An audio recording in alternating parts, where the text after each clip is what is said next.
ont échoué à nous mettre sur la bonne voie, sur la voie de l'émergence, sur la voie de la réconciliation et sur la voie de la constitution véritable d'une nation.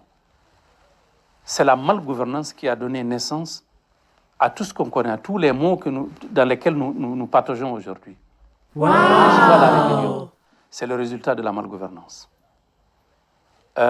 L'insécurité, c'est le résultat de la malgouvernance.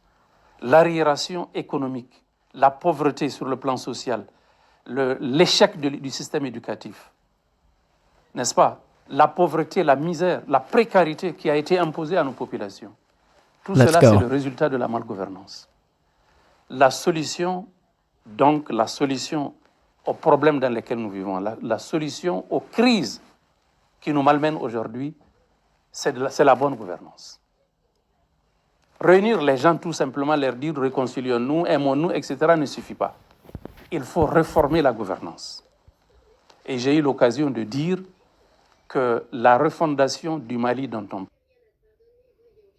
parle, la bonne gouvernance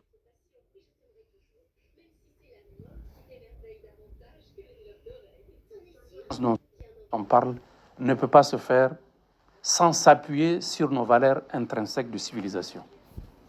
Et parmi ces valeurs intrinsèques de civilisation du peuple malien, l'islam figure en première place.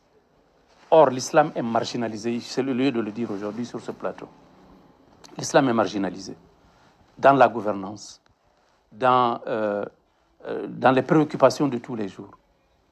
L'islam est marginalisé, l'islam est mis de côté. Or, c'est l'islam qui est notre première mine d'or, qui nous permet de nous réhabiliter, de nous réveiller, de nous lever, d'être forts. Et j'ai des preuves par rapport à cela. J'ai des preuves dans le Coran, j'ai des preuves dans la Sunna, j'ai des preuves dans l'histoire du Mali. J'ai eu l'occasion de dire que le Mali, tous les États historiques du Mali, tous les empires ont atteint leur apogée lorsqu'ils s'étaient alliés à l'islam. L'empire du Mali, l'empire Songhai, l'empire du Ghana, le royaume Peul du Massina, le Kanem Borno, le sultanat de Sokoto. Tous nos États de l'Afrique de l'Ouest ont atteint leur apogée quand ils étaient alliés avec l'islam. Donc ça, c'est une preuve historique que j'ai. Revenons à l'islam, nous allons voir la différence. Associons l'islam, mettons l'islam au centre. Cherchons la solution dans l'islam qui est notre dénominateur commun, qui est la source de notre première fraternité, parce que c'est notre fraternité en Dieu, l'Éternel, qui ne meurt pas. Pour moi, donc, il faut la bonne gouvernance, et la bonne gouvernance